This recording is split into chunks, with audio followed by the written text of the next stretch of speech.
श्री राम जय राम जय जय राम। श्री राम जय राम जय जय राम। श्री राम जय राम जय जय राम।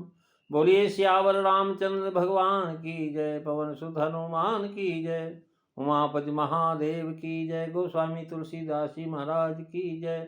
नमो पार्वती पते हर हर महादेव। जय जय सीताराम।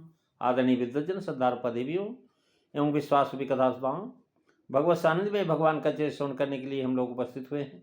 आइए थोड़ी देर भगवान के चरणों में ध्यान लगाते हुए भगवान के कुछ लीला चरित्रों का स्मरण करें।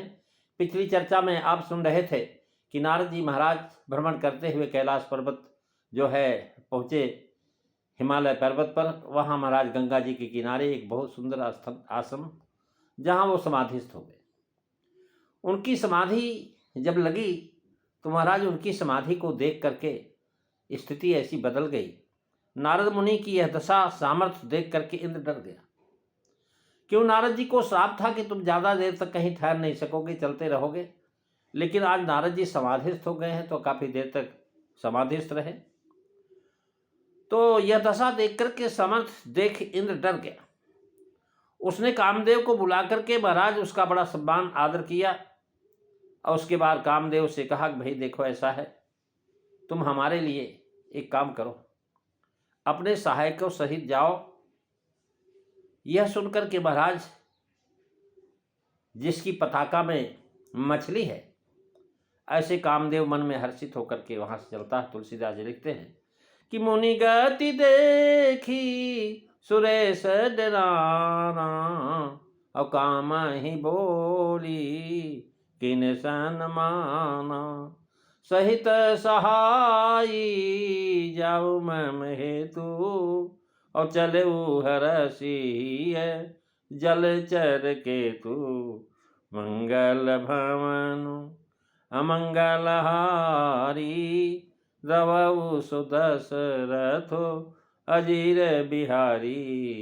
श्री राम जय राम जय जय राम। श्री राम जय राम जय जय राम। महाराज मुनिगत देख सुरेश डराना। देखिए, अगर जो है नारद जी तपस्या कर रहे हैं तो उनकी तपस्या से महाराज उसको डर क्यों लग रहा है?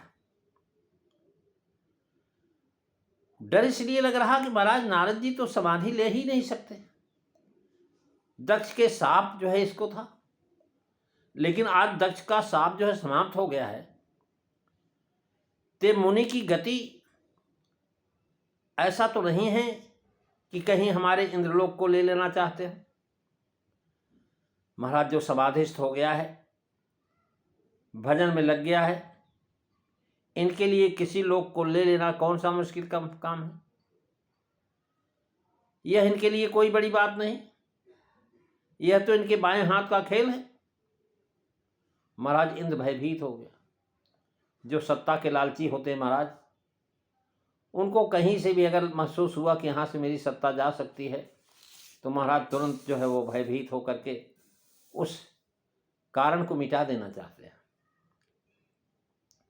उसने लगा कि कहीं ऐसा न हो नारद महाराज तपस्या के बल से हमारी इंद्रासन को लेना चाहते हो।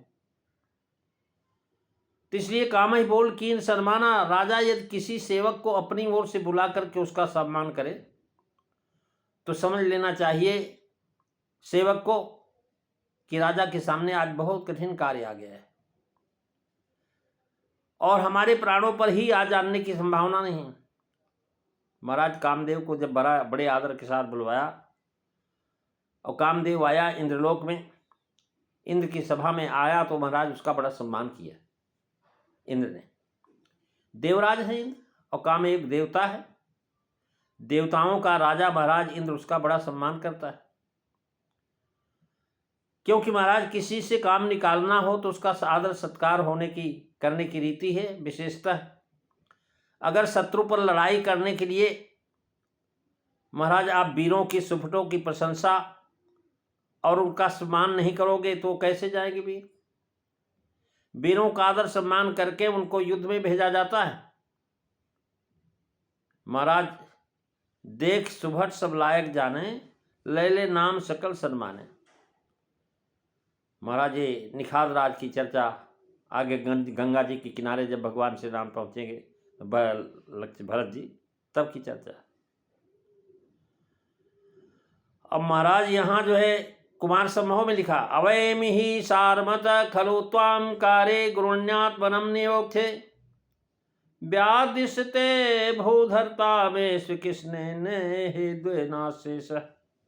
जैसे भगवान ने शेष में पृथ्वी धारण करने की शक्ति देख करके अपने शरीर को धारण करने की आज्ञा दिया, वैसे ही तुम्हारा पराक्रम जान करके और भारी काम दे करके तुम्हारा सम्मान करता हूं कामदेव।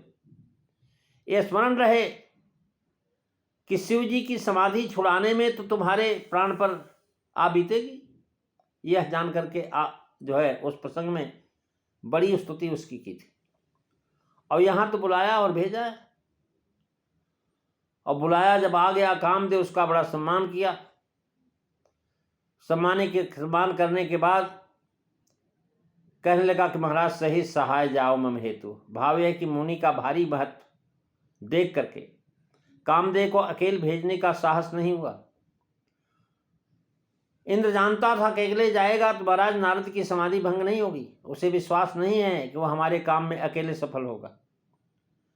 इसी सहाय सहित का जाने का आज्ञा दी कि भाई सहाय सहित जाओ, अर्थात तो हमारे लिए, हमारे हित के लिए।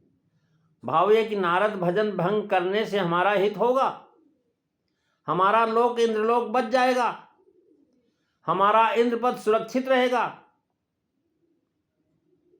तो हर्ष एक तो इसलिए कि ये स्वामी की जो है आज्ञा है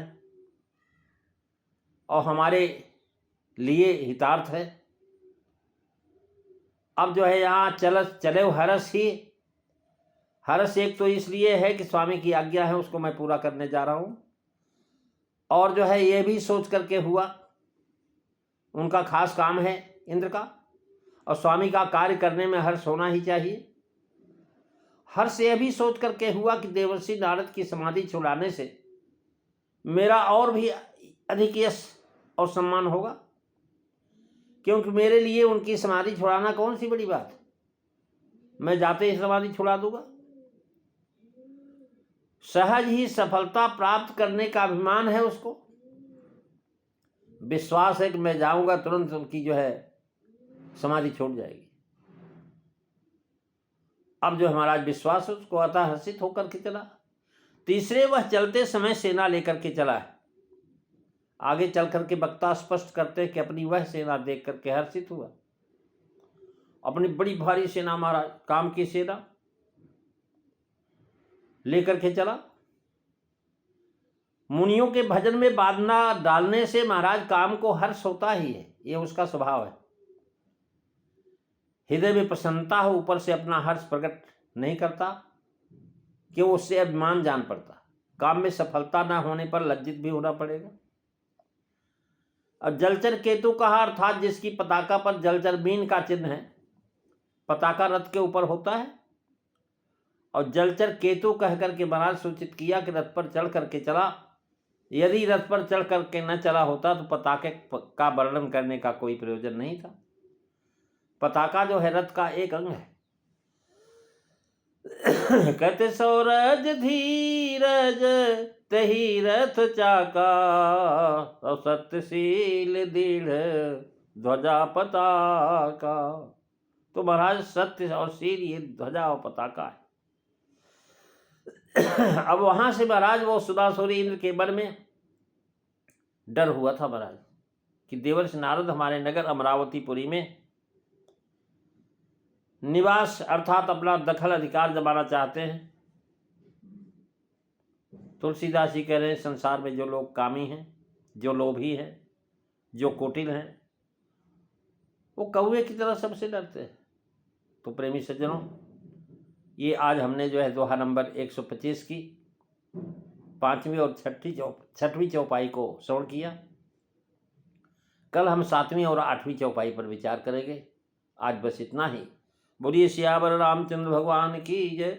श्री राम जय राम, जय जय राम। श्री राम जय राम, जय जय राम। श्री राम जय राम जय जय राम। बोलिए सियावर रामचंद्र भगवान की जय। जय सीताराम।